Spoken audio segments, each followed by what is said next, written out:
Yun. So, ang gagawin nyo po sa artboards is mag-create ng artboards at mag-edit ng artboards. So, dito, create lang kayo ng new file. Tapos, dito nyo makikita kung anong unit of measurement. Ayan, ito yung unit of measurement na sinasabi ko sa inyo. Ayan, so, inches lang naman lagi yung ginagamit ko. Pero it's up to you kung bahala kayo kung anong gusto nyo gamitin. Pixel ba, points. Pero dito na tayo ngayon. Tapos 5 by 5 inches. Okay, create na natin yan. Okay, so ito na po yung ating artboard na puti. Now, kailangan mo lang i-perform, pakita dun sa video na kaya mong mag-resize ng artboard. Okay? Pwedeng i-resize mo using dito or pwede kang mag-resize gamit yung control panel. Tapos, paano ka naman mag-create ng isa pang artboard? Ganito lang. Basic. Pagtapos noon, okay na. Save the video and then upload sa browser. Okay? Okay na po yung activity nyo para dito sa artboards. So, stop ko na yung recording ulit. Huy. Para maiksi lang.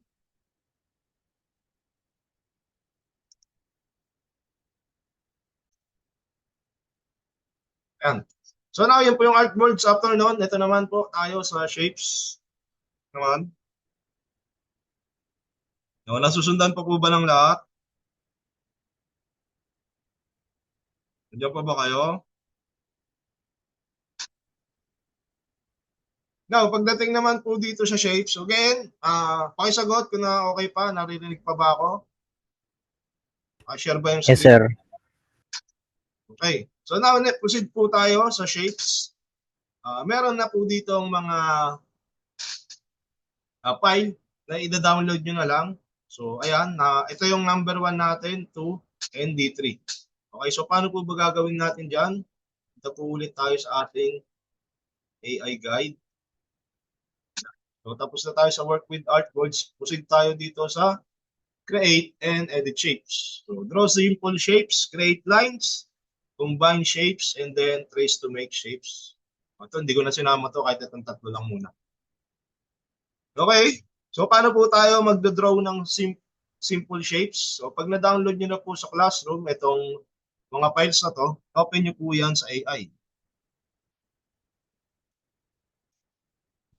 Ayun.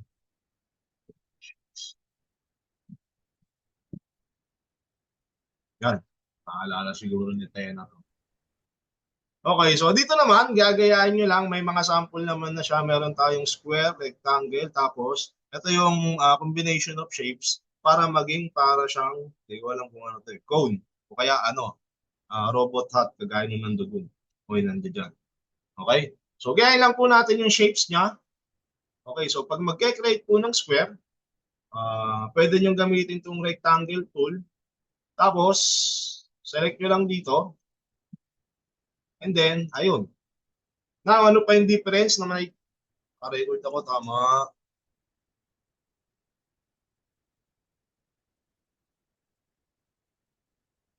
Naka-record nga ako. Dinouble-check ko lang.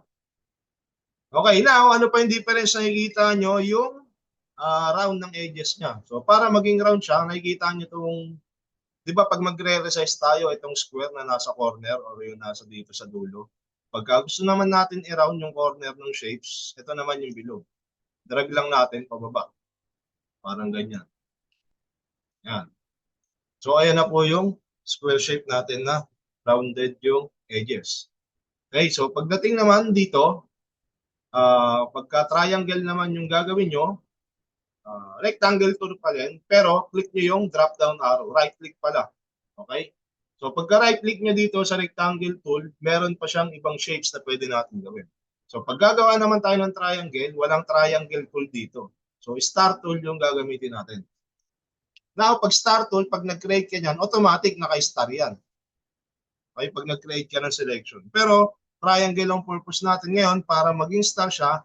Click lang kayo ng isang beses, left click, tapos lalabas tong message na to. Now, kung makikita nyo yung points 5, ibig sabihin pag 5 points, 5 sulok. So magiging star siya. So, ilan ba ang points ng triangle na to? 3. So magiging 3. Ayan. So ito yung triangle na na-create nyo. Okay, now, paano natin siya i-move? Selection tool, tapos lagay lang natin doon. Tapos, resize natin para masunod natin yung shape. Okay? Now, kung mapapansin nyo, pag niresize ko siya ng very simple, nag-iiba or nag-i-stretch yung shape na triangle nyo. Okay? Now, para maiwasan nyo na maging ganyan, kung gusto nyo maging perfect triangle siya on all sides, hold nyo yung shift bago kayo mag-resize. Okay? So, kahit anong galaw nyo while holding shift, kahit saan nyo ipunta yung mouse cursor nyo, hindi made-deform yung perfect triangle or perfect shape na ginawa nyo. Okay, so yan. Magiging useful yan sa inyo kapag kayo na mismo yung magde-design. So again, hold yung shift tapos saka tayong mag-resize. Yan, sakto naman na siya, no? So i-move na lang natin siya papunta dun sa guidelines. Okay, now next, paano naman to ginawa to? So this is a combination of shapes. Merong circle, merong triangle, and rectangle naman. Okay? Now, unahin natin yung sa baba. Kailangan natin ng rectangle. Balik ulit tayo dito. Since na naka-stop tool siya, right-click and then rectangle tool. Tapos, create na lang tayo ng selection dito para maging rectangle siya. Yan. Very basic, di ba? O now, mag-create po tayo ng isa pang rectangle. Okay? Now, para mas mapadali, since na may rectangle ka na, pwede mo itong i-duplicate tapos i-resize na lang. So, paano mo gagawin yon? Hold mo yung Alt sa keyboard tapos naka-selection tool ha, i-move mo lang pa ganyan while holding Alt button. Okay? So kapag minove mo lang yan, pag hindi mo hinahawakan yung Alt, mamove mo lang yung shape. Okay? So pag hinawakan mo yung Alt, tapos nag-move ka, doon siya maduduplicate. Okay? So yan, ganun lang gawin natin. Ayan na siya. Tapos, kailangan na lang natin i-resize. O, kuha nyo? Na, kailangan naman natin ng triangle na ganito yung shape niya. So, copy na lang din natin to tapos resize natin. So, pag i-resize natin, hindi natin kailangan yung perfect sides na equal. So, parang ito, hindi siya naka-equal. So, resize na lang natin pag ganito para makuha natin yung shape na gusto natin. Pumasok siya. Okay, so parang ganyan.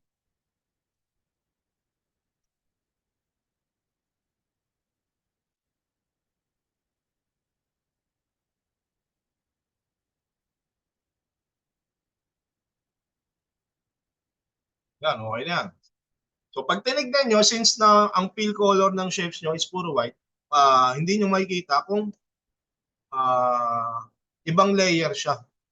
Okay, hindi katulad ng example natin dun sa layering, kaya napapansin natin na parang may nakapatong sa kanya, is magkaiba siya ng kulay. So dito, hindi nyo mapapansin na magkapatong pala siya, magkaiwalay pala siya ng shape. Now, ito naman yung bilog. Pag mag-create ng circle, right-click ulit, tapos ellipse tool. Tapos, pagka nag-create kayo niyan, pwedeng ang makreate nyo ay oblong. Okay? So, paano ngayon pag mag-create ka ng perfect circle? Anong gagawin mo? Gaya niyan. Tatansyahin mo ba? Anong possible na pwedeng gawin para makapag-create ng perfect circle using circle tool? Anyone ang sasagot? Madali lang yung sagot. Sige na.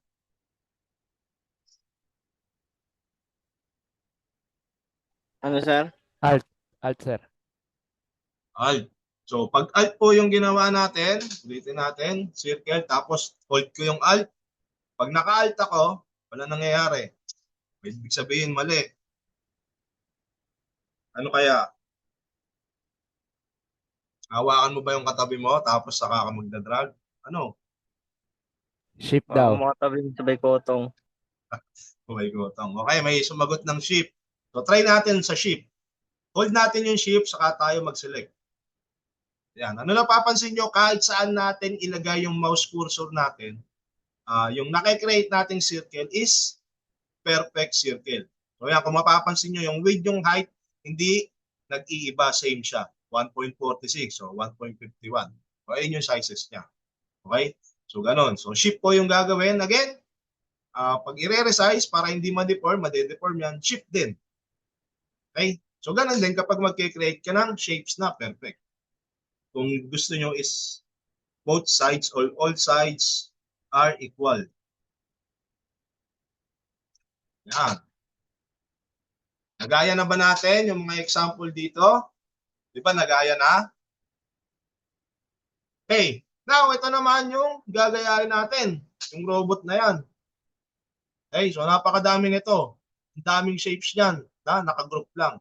Tapos, pag tinignan natin yung layering, tignan natin yung layer. Ayan. Drawing, ito yung mga layer niya. Okay. So now, paano po natin gagayahin yung robot na nasa baba? Okay. So yan, isa-isa niyo yung shapes na yan. Okay, so ito, meron na kayo dito. Pwede nyo drag, copy na lang yan. Tapos, para mapadali yung trabaho nyo, resize. O, tapos, ito pa yung isang technique. Kapag nagre-resize, di ba ang sabi ko kanina, pwede nyong i-hold yung shape para hindi ma-deform yung shape niya. Okay. Kaya lang, ang nangyayari, pag gusto nyo naman, for example, kasi ang ginawa ko, kinopy ko siya, sinelect ko yan, tapos naka-hold ako ng Alt, nilagay ko na sa gitna. Tapos, kung mapapansin nyo, pag nagre-resize ako, sa gitna, yung hindi na babago yung pwesto niya.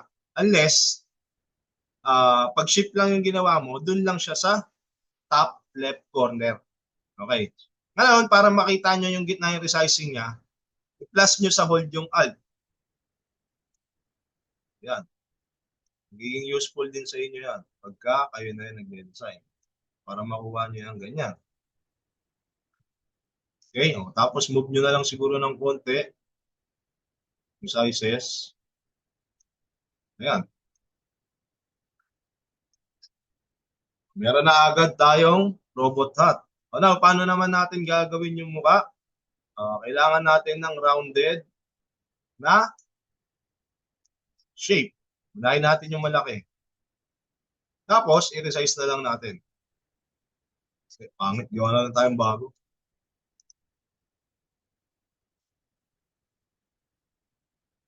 No, kayo, paano Gagawin din ngayon? namin yung robot, sir. Ano? Gagawin din namin yung robot. Oo, gagawin nyo tong robot. Kung ano yung mga ginawa ko kanina, yun din yung gagawin nyo. Ha? Simula dito sa square natin. Tapos pababa. Tapos, ito namang robot. Okay? Now, question. Paano po ulit natin mararound yung edge ng shape natin or ng square? Ano po ulit yung kailangan natin galawin? Patabi ba?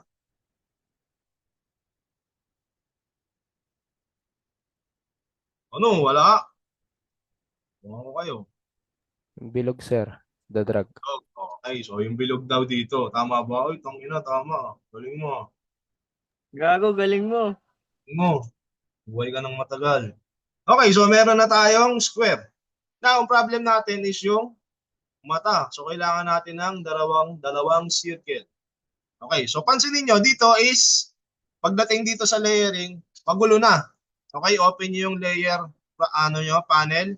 Tapos, kung mapapansin nyo, yung mga create natin bagong shapes, kasama dito sa drawing na yan. Okay? Now, sige, mamaya makikita nyo kung paano kayo maguguluhan. Kasi maguguluhan kayo dito. Okay, so ayan, mamaya ko na lang pala babalikan yun. Basta i-open ko lang yung layer. Now, paano natin i-create tong mata niya? Na pag tinignan natin dun sa guidelines natin, anong shape to? Circle. Dalawa. So, pwede tayo mag-create muna ng circle natin sa gitna. Yan. Sir, pwede i-copy na lang daw yung robot, sabi ni sa Panta. Subukan nyo kung may makuha kayo. Okay, pwede nyong dayain to, pwede nyong i-duplicate yan. Pero ang nakalagay na file dyan sa inyo is ito lang. Kala nyo, maluloko nyo ako ha. Saan kayo ngayon magka-copy dyan? Pwede talagang gawin yon. Nakuha ha. O, ito na. Now, pagdating dito, pag nilagay nyo yan dyan, mawawala yung circle na shape na ginawa nyo. Kasi nga, pareho siya ng kulay. And then, hindi pa natin alam kung sino ba yung nasa unahan, yung ito bang square o yung circle. Okay? So, pag-isipan nyo, paano ba natin gagawin yun? Ako na, paano gagawin yun? Yun to. Now, para magawa nyo, kailangan ibahin nyo yung kulay nito, ng bilog. So, kailangan ang kulay niya is kapareho nung background color na brown. Kung brown siya, mukha din siyang red. So, brown na lang natin. Okay? So, paano natin iibahin yung kulay nito? Pwede tayong kumuha dito sa control panel. Or pinakamadali para makuha natin yung mismong kulay, pwede natin gamitin yung eyedropper tool. Sa tools dito sa left side. Click nyo yan, tapos basta selected yung shape na yan, ibig sabihin, pag nag-click kayo sa kahit saang color, kagaya ng ginawa kanina ni may, yung mo kung sino yun, bahala ka na, kung sino ka man. Okay, pagka-click nyo yan, kahit saang kulay, ganun yung kulay na makokopya niya. Ayun yung magiging fill color niya dito. Okay, again, ito ay fill color, ito naman yung stroke color niya. So, pag sinabing fill, yun yung kulay sa loob ng shape. Kapag stroke, yun yung outline.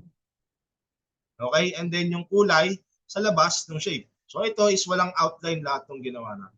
So now, naging brown na yung circle na ginawa natin. So hindi na natin siya makita. Pag nilagay natin dito, ayun, doon lang natin malalaman na may circle pala na shape doon. Okay? Now, kailangan natin gumawa ng isang bilog na maliit. Okay? So pwede natin mag-create ulit, ellipse tool, tapos na naman.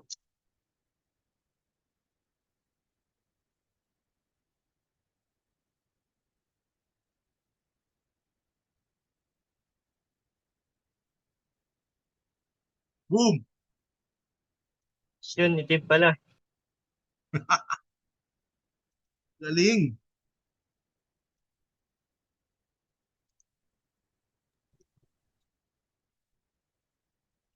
Ulitin ko lang.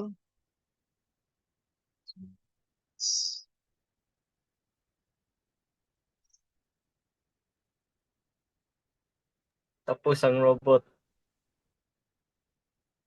Dali lang yun, kaya ko yan i-duplicate. Hindi kaya nyo, wala kayong pagda-duplicatean. O, di ba? Nakasave? O, ha? Sana ako kanina. Hindi ko lang siya nabago ng kulay. Baguhin lang ulit natin to ng kulay. Paano ulit babaguhin yung kulay nitong shape na to? I-drop. Yun o. I drop. Tapos, click lang kung anong kulay gusto. Tapos, lagyan na natin siya doon. Okay? Now, possible mangyari, kagaya ng hindi ako nalito kasi nga, hindi siya lumikod. So, kung lumikod siya, for example, nakalikod siya ng ganyan, ayan, nasa likod siya. Okay. So, pag ganyan, nakapag-create na, tapos nilagay nyo dito. So, hindi nyo siya makita. Ibig sabihin, natatakpan siya nung layer na yon. Okay? Now, marami ng layers dito, pwede nyo i-organize para hindi kayo malito. Okay, so paano ulit gagawin natin? Pwede tayo mag-create ng another layer, layer 3, tapos pakalanan nyo kung anong gusto nyo.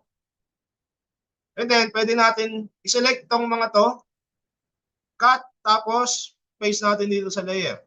Para lahat ng shapes na i-create natin, mag-a-under dito sa robot layer. Ayun yung magiging sub-layer nito. Ngayon, ang gagawin nyo, pagka mag-create kayo ng new shapes, kailangan nakaselect dito sa robot para dun siya lumabas. For example, ito yung nakasulat sa atin, tapos mag-create tayo ng another layer yan. Dito lalabas yung shape na yon sa drawing. Ayan, kung mapapansin nyo. Wala siya sa robot. Okay, sana nakuha nyo. Hindi ko na siya i-explain further kasi na-discuss na natin yan nung nakaraan. Okay? O, nasa na ako? Asan na yung nawala ko tuloy, gagi. Ayan, kagaya yan, hindi hindi ko na makita kung nasan yung shape na ginawa ko kasi nga, kapareho siya ng background. Pwede natin gawin to. Tapos, pag sinelect natin, wala pa rin tayong makikita sa artboard natin. Paano nga ba yun? So, Photoshop ko sa Control-T. Ano yun?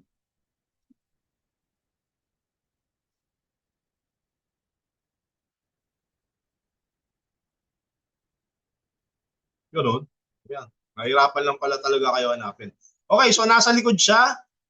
So, paano natin siya i-arrange papunta sa taas? Ganyan.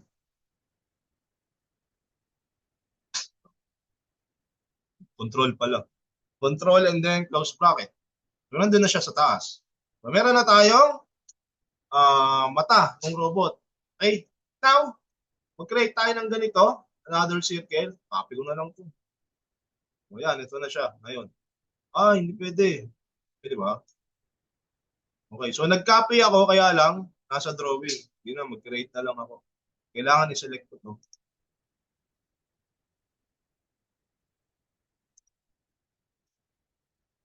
Zooming, tapos create tayo ng bilog. Now, hindi na siya kulay puti. Para maging puti siya, i-dropper tool, tapos click ang kulay. Tapos, angat natin siya doon sa layer na yun. O, diba? Diba? Ano, balik natin. Isa-isay natin doon. Tapos, click natin dyan. Tingnan natin kung sakto ba.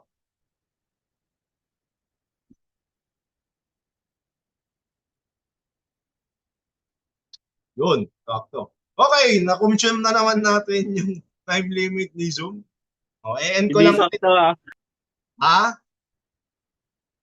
Hindi nasabi ka ba? O, end ko lang po muna ulit yung para makapag-send ako ng another link agad-agad. O, meron pa tayong round 3. Pag-send ko ng link, pasok agad.